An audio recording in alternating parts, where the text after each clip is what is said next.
How's this one feel? You know, for me personally, obviously it's gratifying when you win, but more so,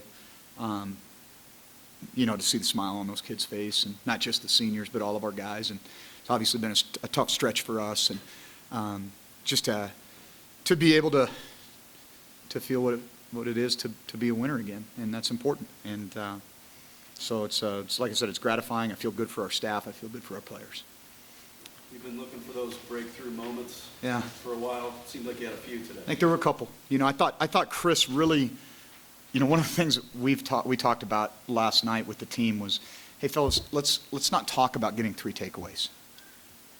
Let's just get 1 and not give them the ball, and we probably win. And ironically enough, that's kind of what happened. And I do think that takeaway was a critical moment. I thought the 4th down stop in the blockhouse end zone was a critical moment.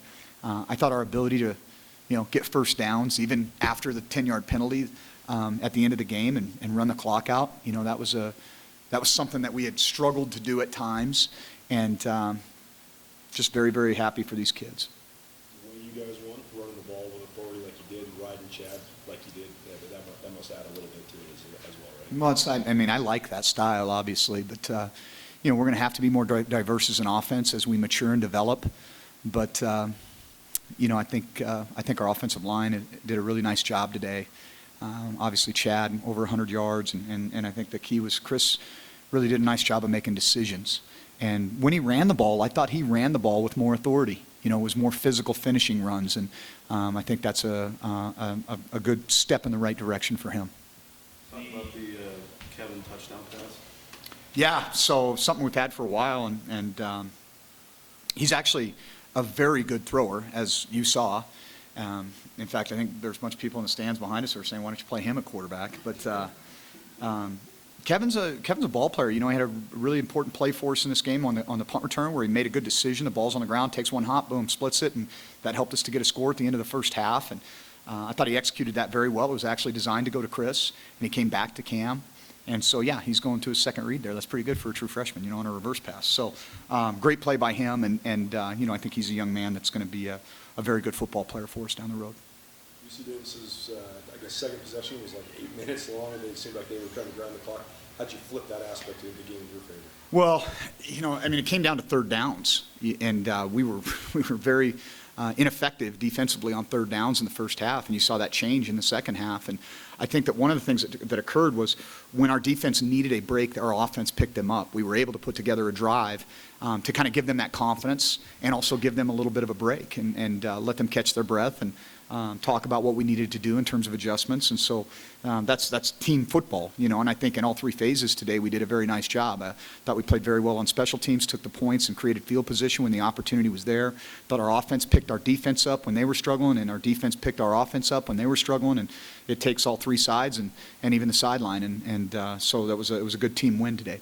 So, Coach Gregorak on the sideline today, is that, you think maybe what he'll be doing the rest of the way? So, yeah, we made a decision actually earlier in the week. He and I had a conversation, and what we decided was that he would stay upstairs for the first half and then come down for the second half, kind of regardless of what was going on in the game. So he could get an opportunity to, there's a lot of advantages obviously to being upstairs, and give him the opportunity to kind of get into the flow of the game and see what their game plan was, and then come down in the second half and maybe provide a little bit different energy on the sideline.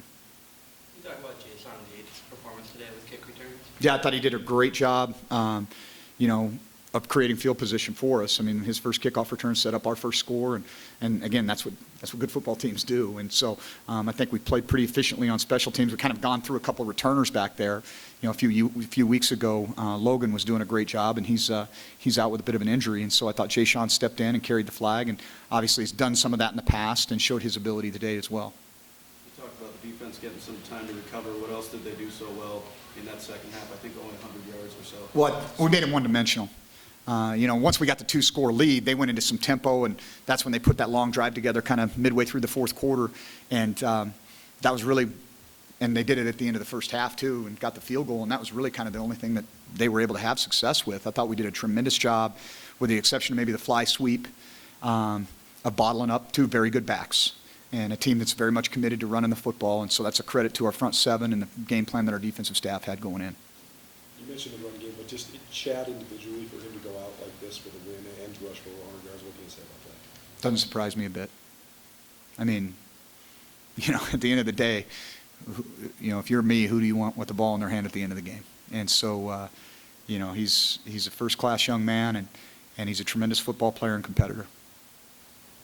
Early thoughts on next week? Can't even enjoy this, Greg. I mean, what's going on? Hey, I know what this is all about. It's going to be a great week of preparation, and I think our guys will be very focused. I think this does help us to have that feeling of victory and create a little bit of confidence and momentum going into a very, very big week for our program, our university, and the state of Montana. Can you talk again about sending these guys out in the right frame of mind? And in particular, a guy like Jesse Clark had a good day, had his daughter here, just everything that's surrounding. Yeah, there's a culmination of a lot of things for those young men, and you guys may not really realize how hard it is to get to where those guys are at. It is a tremendous grind. Football is so different than other sports. And usually you come in with a class of 25 to 30 young men, but when you put the walk-ons and the preferred walk-ons and the scholarship guys all together, and there's 5 guys here that have been here for 4 or more years. 5. That says a lot.